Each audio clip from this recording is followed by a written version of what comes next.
जो हमारा किसान क्रेडिट कार्ड यानी कि केसीसी होता है, उस पर जो आपकी भारत सरकार यानी गवर्नमेंट ऑफ इंडिया उस पर जो ब्याज है वो 7% ही चार्ज करती है।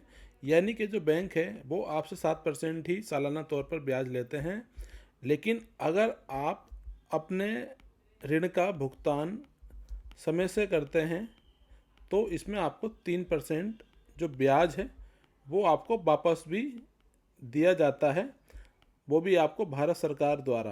तो इसमें आप किस तरह से इस 3% ब्याज को वापस ले सकते हैं, उसके लिए आज हम इस वीडियो में बात करेंगे। तो सबसे पहले जो भी आपका किसान क्रेडिट कार्ड है वो आपको फसल उगाने के लिए दिया जाता है। जो भी फसल उगाने में जो लागत आती है उसके लिए ये आपको दिया जाता है। अब मान लीजिए आपने एक किसान क्रेडिट कार्ड लिया जिसकी लिमिट है आपकी 3 लाख रुपए। वो मान लीजिए आपने बैंक से एक लिमिट उसकी बनवाई है जो कि है 3 लाख रुपए।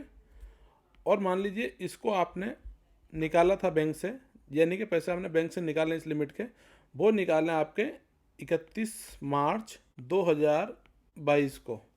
तो नियम के हिसाब से क्या होता है कि ये जो पैसा आपने निकाला वो आपको ब्याज सहित भर देना होता है 1 साल के अंदर अंदर, यानी कि अगली 31 मार्च 2023 से पहले पहले।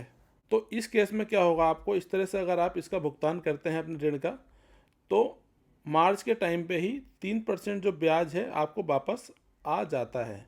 अगर बात करें इसके पूरे डिटेल की, तो जो ये 3 लाख रुपए है उस पर जो ब्याज कितना लगेगा 7% के हिसाब से 1 साल में, वो लगेगा आपका 21,000 रुपये। अगर आपने टाइम से ये पैसा भर दिया तो इस केस में क्या होगा, 3% जो आपकी ब्याज की सब्सिडी है जिसको प्रॉम्प्ट पेइंग फार्मर बोलते हैं, यानी कि जो भी अपना ब्याज टाइम से जमा कर रहे हैं प्रिंसिपल के साथ, उनको हम प्रॉम्प्ट पेयर फार्मर बोलते हैं। तो इस केस में क्या होगा, जो ये ब्याज लगा 21,000 रुपये, उसमें से आपका 9,000 रुपये उस बैंक द्वारा आपको जो भी आपका मार्च का महीना है उसमें आपके खाते में ये ब्याज वापस आ जाता है।